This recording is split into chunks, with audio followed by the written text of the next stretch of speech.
तो इलेक्शन आ रहा है 2024 का, आप भी बोलेगा क्या है इलेक्शन मुद्दा क्या होगा? देखिए, इलेक्शन का मुद्दा से एक ही है कि गरीब और अमीर के बीच में जो असमानता है वो बढ़ती जा रही है।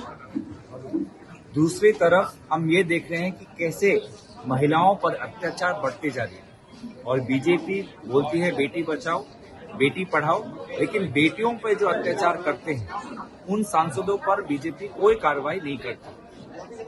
लोकतंत्र जो हमारा देश है उसको लेकर हम गर्व महसूस करते हैं, लेकिन आज लोकतंत्र को खत्म कर रहे हैं। सदन में पूरे विपक्ष को निलंबित करके वो एक के बाद एक बिल पारित कर रहे हैं। तो देश की आस्था आज इंडिया अलायंस और कांग्रेस पार्टी बन चुकी है और इसलिए देश दोबारा चाहता है कि राहुल गांधी देशवासियों को विश्वास दे और एक यात्रा उत्तर पूर्व से पश्चिम तक वो निकाले। तो इलेक्शन के लिए आप लोग कांग्रेस का कितना जोरदार इस बार होगा?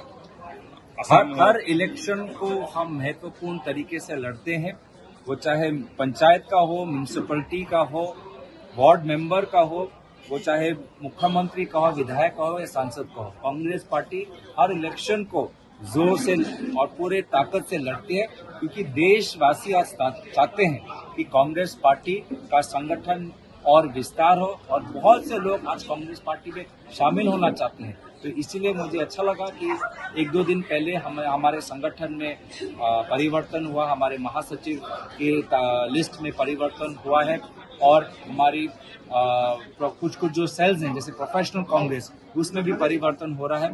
तो मुझे लगता है कि आने वाले समय में हमारा दल और शक्तिशाली होगा। असम का सीएम हिमंत बिस्वा बीजेपी में जोरदार लगा रहा है, कांग्रेस को इस बार हारेगा ऐसे बोल रहे हैं। कांग्रेस असम में सीट मिलेगा ही नहीं हम लोग को, आपको क्या बोला? असम का सीएम तो वो तो मुख्यमंत्री है, वो तो बीजेपी का मुख्यमंत्री है, वो बीजेपी का वो स्पोक्स पर्सन की तरह वो बात करेगा ही। तो पर मेरा तो इतना ही दरखास्त है आपसे डरता भी है कि सिर्फ पार्टी का स्पोक्स पर्सन के नाते काम ना करें, थोड़ा स्टेट का भी काम संभालें। स्टेट आज बहुत कर्ज में चल रहा है, जिसके कारण असम हमारा गरीब प्रदेश है, लेकिन इस गरीब प्रदेश में लोगों को बिजली का बिल के बारे में पूछिए या आप टोल टैक्स के बारे में पूछिए, उनका घर का चलाने का जो खर्चा है पहले से और बढ़ रहा है।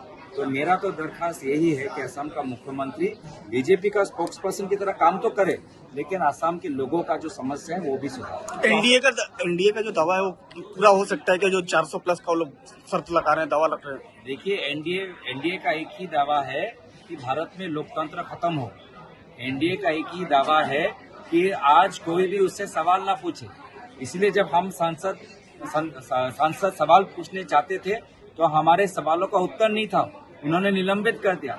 आज विपक्ष का काम सिर्फ एक ही शक्ति कर रही है, वो है विपक्षी राजनीतिक दल, और कोई भी विपक्ष का भूमिका नहीं कर पा रही, क्योंकि जो भी विपक्ष की भूमिका लेना चाहता है उस पर बीजेपी कभी ईडी कभी इनकम टैक्स का डर दिखाकर उनको चुप कर देता है। तो इसलिए बस एक ही शक्ति को अभी तक वो दबा नहीं पा रहे, वो है हमारी विपक्षी राजनीतिक दल। आपको डर नहीं लगता इसी खुली बातों को चुनौती के हिसाब से रख रहे हैं? देखिए, अगर मुझे डर लगता तो मैं कांग्रेस पार्टी का सदस्य नहीं हूँ।